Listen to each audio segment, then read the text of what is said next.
How to reset password of Kik account. It's pretty simple and a quick process, so without any further delay, let's jump right into the video.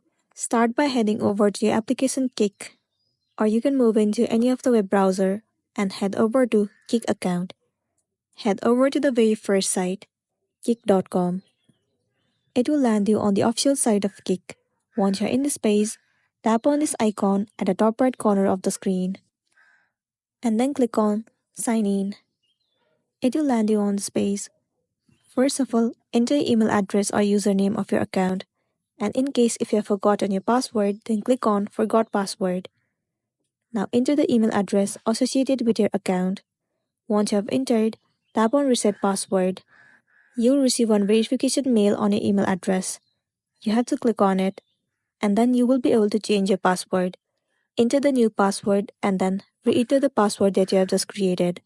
After that, tap on Confirm, and then your password will be changed and recover.